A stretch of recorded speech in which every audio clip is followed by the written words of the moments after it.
sorry, hit a button and then all of a sudden my video stopped. But I'm going to try to take it from here. I'm going to push it this way. I'm going to try to drag the hole in that direction, and then try to bite it again and see if we can get it to extract. Alright, so what has happened is, as I was drilling that out, I went to a smaller bit so I can make sure I get through. I was taking my time, add a little bit of pressure, been working on it for a little bit, and I broke the bit. So spider did good for a little bit bigger, but when it comes to the smaller applications and their smaller bits, yeah, they trying to get a good shot of that. But yeah, broke it off. So I'm gonna keep working on it, keep trying to drill it out. Alright, so definitely these bits do not like to fight each other, because that's a testament of how strong they are to each other. But I will say this, I went up one size bigger to 3/32, and I actually put enough force on this to actually bow the bit and it didn't break. So there's that. I mean, still a positive note for them, but still working on trying to get that drilled out. Alright, there I am. Trying to stay away from those threads on the side. So still haven't gotten through to the bottom yet. So I'll keep working on it, let you know how far I get. Alright, ladies and gentlemen, my drill got super hot, so I'm letting it cool down back to the actual original task of replacing these spark plugs. So you might wonder why these hoses are like this. I did this to flush my heater coil and things like that rather than remove it. It worked for a little bit, but I think I'm getting jammed up somewhere again, so I got to rehook all of it back up and flush the system again, and try to get it all working. Why do you have to flush the system again? Because you guys don't have heat. Makes sense. Okay. You guys had heat for a little bit after I flushed it the first time, and then you guys didn't have heat anymore. Therefore, there's another blockage. Okay. Okay. All right. So I'm gonna come down here. I'm gonna get a hold of. Sorry, I'm trying to get it to where you guys can see. Get a hold of the spark plug. I'm gonna fight it off. There you go. You want to check inside your spark plug, make sure there's nothing crazy. Or your spark plug wire, make sure there's nothing crazy. This is a grounding strap that I'm fighting right here. That's kind of important, so let's not break it. Okay. I'm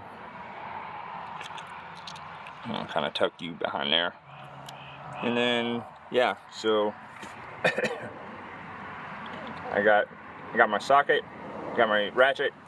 I'm going to put a swivel head on it because based off of the angle, I think that'll be a smarter idea. And then I'll take it off and show you what it looks like.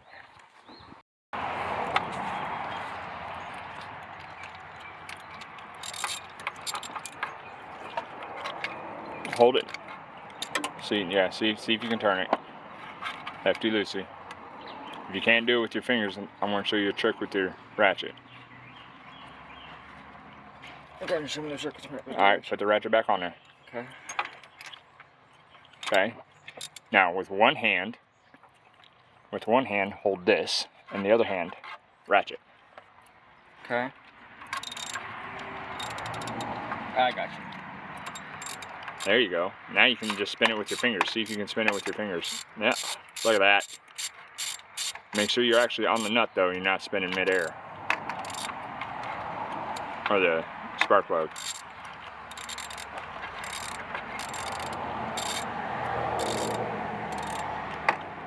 Alright, see if you can pull it out by your hand now.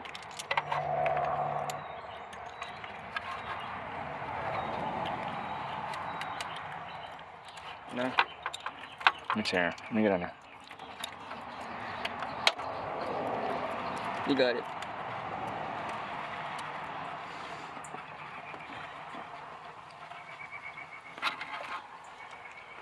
Not too bad. No. That's the second one. First one looked about the same. Not too bad. Not too bad at all. Alright. Next, spark a pluggy. Gap to 0.05. How big has that gap gotten to?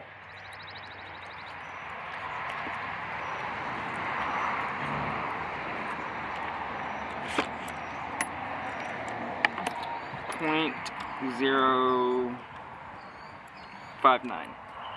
Okay. Alright.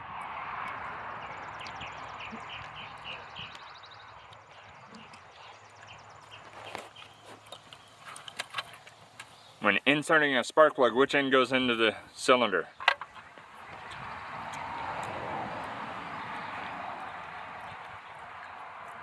Should it be this side? Yes, you're correct.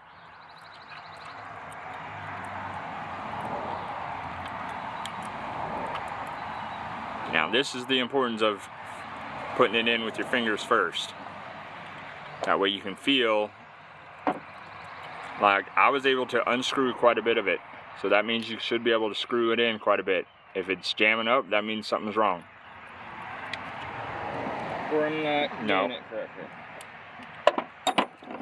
Let's see. Let's not lose my nuts and bolts, son.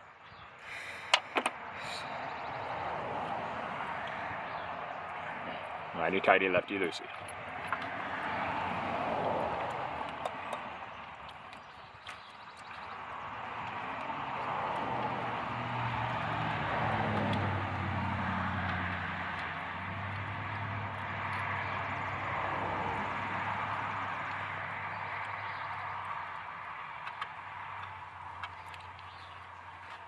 Nope, doesn't look like it.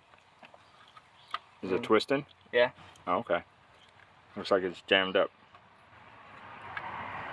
Oh, no, yep, you're right. You're doing it.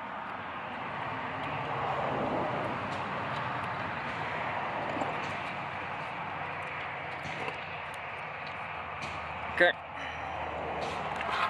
That's about as far as I can do. So you can, when it jams up like this, give it a wiggle. Okay. My money don't wiggle wiggle, it jiggles. Actually, my money doesn't jiggle jiggle, it folds. That's what it is. It what? Folds? Yep. That's how the song goes. You can actually wiggle it a little bit and get it a little bit more turns. I got you. There you go.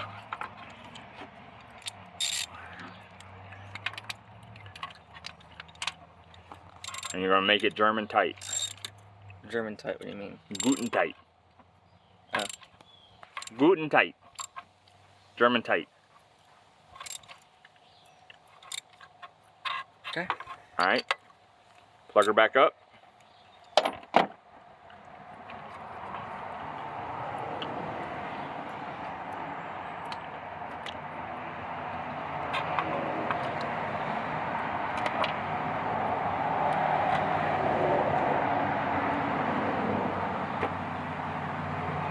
You'll feel it seat. If you felt it like slide and kind of do a little pop, that's it. Go to the next one. We'll double check whenever you get the last one in. So move on to the last one. Here, let me get that out of the way. Thanks.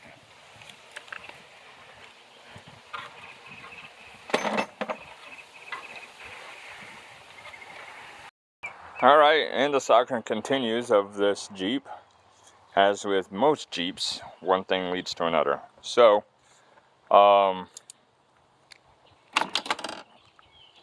went to go pull the spark plug off this side, off this number 4 cylinder, which is this one right here. That's the number 4 cylinder. Went and pulled that off, and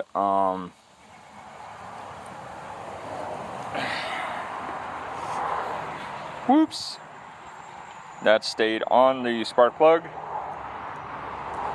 so that's an issue. So now I have to do almost pretty much a full tune-up. So that's great.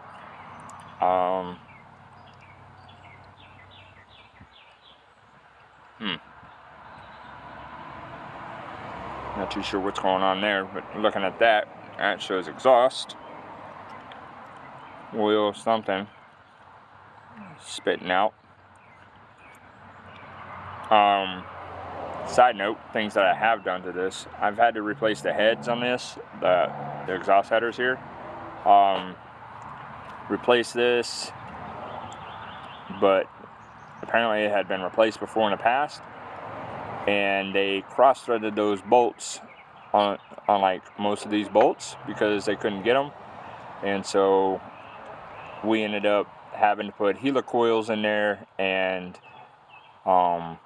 then driving the bolts in with the helicoils. So the original bolts are not there for that, and yeah. And based off of this, I would say that my gasket's worn out, and I'm not planning on changing that anymore because I doubt that it's going to work. Yeah. So that's kind of what's going on right now. So I'm going to keep working, swapping these spark plugs out, and then I'm going to make a run to the store, get new spark plug wires, and then I can show you that the spark plugs that are on the passenger side. They go from here, they go behind the engine, behind this top here, they go behind this top, go down through around grandma to grandma's house they go. So yeah, I'll get to show you all that fun jazz, because you have to take that whole top piece off in order to gain enough access to get around there. You don't have to, but it's easier. So yeah, that's a pain in the neck. All right, until we meet again, I'll come back with spark plug wires, and then we'll finish this project out this Memorial Day weekend.